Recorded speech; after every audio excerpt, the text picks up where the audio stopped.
Welkom terug. Die Suid-Afrikaanse regering het 'n noodplan aangekondig om alle beeste vanaf Februarie 2026 teen Back-and-Close in te ent. Die siekte het sedert April 2025 landwyd versprei en bly 'n groot uitdaging vir boere en die landbousektor. Ek gesels nou met Dewald Olivier van die Rooi Vleisprodusente Organisasie. Dewald, baie welkom. Baie dankie Elsa, goeiemôre. Goed, ek is seker daarvan dat die regering of die landbousektor liewer die plan verwelkom, maar ek dink die belangrikste vraag is hoekom nou eers? Ek dink dis 'n totale omwenteling. Ons moet onthou dis 'n 180 grade omdraai van waar ons op pad was. Ja. En vir baie lank het ons Back-and-Close beperk gehad, as ek so kan sê, tot in die rooi gebied wat die wildtuin en daai omliggende omgewing was, as ek so kan sê.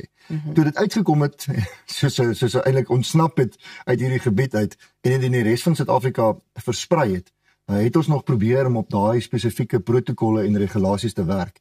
En ons het dit so ver as moontlik probeer terugtrek. En ek dink wat gebeur het tot nou toe is net, dit is te ver, dit is oral. Daar is uitbrekings in hierdie hele land. Ek dink al die provinsies het nou al Back-and-Close. En ons wag vir 'n uitslag in die Noord-Kaap. So dit beteken elke liewe provinsie in Suid-Afrika het dit. Die manier hoe ons dit probeer bestry het tot nou toe het nie gewerk nie. En hierdie is al wat dit is 'n verandering van 'n strategie om die probleem op te los. En ek onthou, ek het verlede jaar baie gereeld met jou hieroor gesels en dit was nog nie so ernstig geweest nie. Dit is nou op die punt van 'n nasionale krisis as 'n mens dit so kan stel. Correct. Maar hoe ernstig is hierdie probleem tans? Ek dink ons moet onderskei tussen die probleem vir die diere en die probleem vir die boere. Die eerste een, as jy kyk na die diere self. Die diere self gaan nie dood nie. Daar's verskillende Back-and-Close tipes, as ek so kan sê, reg oor die wêreld. Dit wat ons in Suid-Afrika het, noem hulle SAT 1, 2 en 3, Suid-Afrikaanse kom ons sê net strain van hierdie siekte. Dit maak nie die diere dood nie. Hulle is siek vir tussen 5 en 10 dae en dan eet hulle weer. Die probleem is dat dit 'n internasionale siekte is wat 'n internasionale sentiment het rondom dit. Vir die boere natuurlik, en dit wat ek nou genoem het in die manier hoe dit hanteer is in die verlede, veroorsaak dat hulle niks met hulle diere kan doen nie. En hierdie ommeswaai van enting beteken dat ons definitief die diere almal kan inent en dat ons dit kan gebruik en dat ons sê, kom ons verander die plan en die protokol hoe ons werk met hierdie diere, wat dit baie makliker gemaak om hierdie virus natuurlik te bestuur aan die een kant, maar aan die kant ook om te sorg dat ons boere op die plase bly. Goed, met daai in gedagte, wat is die verwagte impak van die massa-inentingsprogram?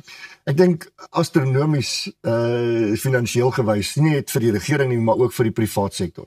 Ek dink die idee waarna ons gaan beweeg is definitief dat die staat die opkomende boere se diere ent en dat die privaat sektor hulle eie diere ent waar moontlik en sover as moontlik.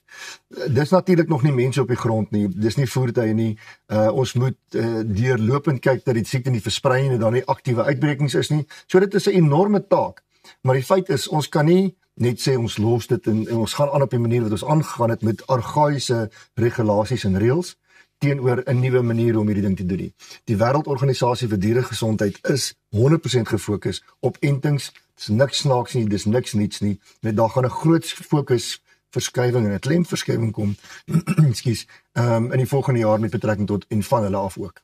Is daar enige uitdagings wat jy kan uitsonder na aanleiding van die implementering van hierdie program? Ek dink die grootste uitdaging gaan wees om te verseker dat elke dier geënt is in die eerste plek. En in die tweede plek natuurlik te weet watter diere is geënt en die regte mense te kry om te ent. Dit kan nie net staatsveeartse wees nie, dit gaan moet privaat veeartse wees en selfs ook dieregesondheidstegnisie. Ons gaan elke liewe persoon moet kry om ons te help om dit te doen. Goed, ek dink hierdie is 'n baie belangrike vraag want ek dink baie mense wonder daaroor, maar hoe beïnvloed hierdie probleem boere se inkomste en ook die vleismark in Suid-Afrika in hierdie stadium? So die probleem wat is, sodra 'n dier siek is, moet hy in kwarantyne staan. Wat beteken op die einde van die dag kan hy dier nie beweeg nie. Die boer kan hom nie verkoop nie, hy kry geen inkomste nie. So die dier self herstel vinnig, die boer kan nie 'n inkomste kry nie. En dit is nou wat gebeur met die vleismark op hierdie stadium. Daar's 'n tekort, as ek so kan sê, van beeste wat verkoop word en die vleisprys styg soos wat hy nou styg. Ek dink ons gaan Desember nog hoër vleispryse sien. Daar's 'n tweede groot voerkraal wat positief getoets het. So dis werklik 'n probleem oor die manier hoe ons dit hanteer. En as ons net met die inbring van hierdie nuwe manier van kyk na die siekte, gaan ons hierdie probleem oplos. En wat kan boere doen? Ek bedoel self doen om hulle vee te beskerm. Kyk, daar's 'n legio van biosekuriteits voorstelle, planne en dis meer wat en ek dink die eerste ding wat 'n mens moet doen is weet waar jou diere vandaan kom, weet wie die koper is, vertrou die koper, doen besigheid met mense wat jy ken.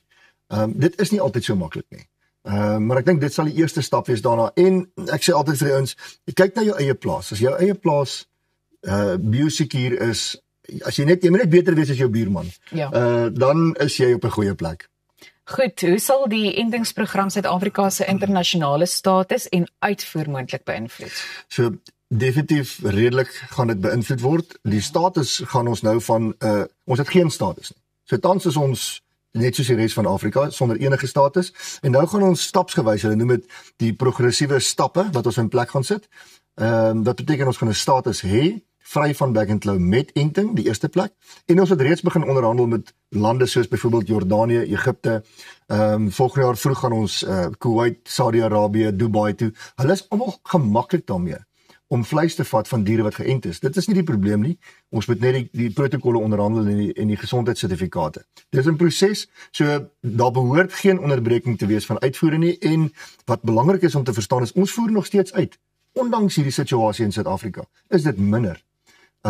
Maar ons voer nog steeds uit. Dis goed om te hoor dat ons steeds uitvoer. Dewald, dis altyd insiggewend om met jou te gesels. Baie dankie. Ons voel baie meer ingelig. Dankie Elsa.